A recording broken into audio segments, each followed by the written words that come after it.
What's going on everyone, Mike here, and in this video we're having side by side the Samsung Galaxy Alpha and the Apple iPhone 5s. The latter needs no introduction, but the Alpha is the first of the long-awaited Samsung smartphones with a metallic body. Well, partially metallic, as the Alpha gets an aluminum frame with beveled sides similar to the ones on the iPhone. You should know that the metal is thicker towards the top and the bottom of the phone though, and slimmer on the sides, which should make the corners tougher and also somewhat reduce the phone's overall width. But while the iPhone's back is mostly made out of metal, flanked by two glass elements, the Alpha's is still made of polycarbonate. I personally don't mind. The soft back makes the phone grippier and at the same time is removable, allowing access to a replaceable battery, something you won't find on the iPhone. But if you are hoping for a completely metallic Samsung smartphone, well, that's not the Alpha. The iPhone remains of course much smaller than its Samsung rival, since it only packs a 4-inch screen. That makes it easier to grip and use single-handedly, but the larger 4.7-inch display on the Galaxy has its benefits. Let's face it, a 4-inch screen is really tiny these days, and Apple agrees as well, since their next phone will also get a 4.7-inch display. Speaking of these screens, it's worth noting that the Alpha sports an AMOLED panel with 1280 by 720 pixel resolution, which translates in deep blacks, good contrast and oversaturated colors, but also in a slightly poor density, which makes pixels visible when dealing with texts. The iPhone on the other hand packs one of the best displays you can find on any handset these days, with a bright and popping IPS panel. When it comes to the everyday experience, these phones are both fast and reliable.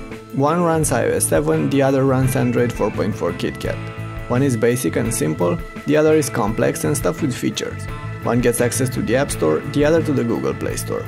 Now, we're not going to compare the two sides here, each has its own share of particularities, and most of you should be fine with either side, unless you're using a specific app or feature that's only available in one camp.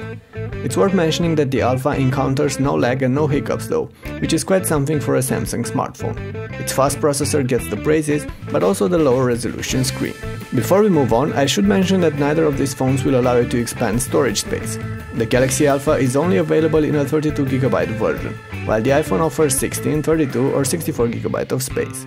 On top of this, both feature fingerprint readers integrated within the home buttons. The one on the Samsung requires you to swipe your finger over the sensor, while Apple's Touch ID requires to just gently place your finger over it. Alright, that out of the way, let's turn our attention on the cameras. The iPhone 5s offers an 8-megapixel main shooter with a very basic camera interface, but it delivers good pictures and videos in pretty much all conditions. The Samsung's 12-megapixel shooter does a pretty good job as well, especially if there's enough light around, and does offer a handful of shooting modes and the ability to record 4K clips. I've added a few samples in this video, but you can find more in the written comparison on tlbhd.com. I'll leave a link for you in the description if you want to check them out yourselves. Last but not least, there's the battery life. Both devices feature rather small batteries, but despite that can actually go for about 2 days of average use quite easily, or can get you through the day if you'll push them heavier. And that's actually good enough in my book. It's worth mentioning that the battery is replaceable on the Alpha, so you can pop it out and switch it with a new one if really needed, while on the iPhone that's not an option. There's also an ultra power saving mode on the Galaxy for desperate times. At the end of the day though, the iPhone 5s is not the rival the Galaxy Alpha will have to face in the months to come. That status is reserved for the next gen iPhone 6. But if you're considering going for either of these two, here's what you should know. The iPhone 5s is the more premium looking device here and offers an overall more reliable camera. It's also much smaller, thus easier to use single-handedly. The Galaxy Alpha is one of the lightest top-tier Android smartphones of the moment and feels and looks really well for a Samsung device. It's fast, it runs the latest version of Android and is stuffed with all sorts of features, like the fingerprint reader or the heart rate sensor. But it compromises when it comes to screen resolution and battery life. That's why this is not an Alpha dog in its pack.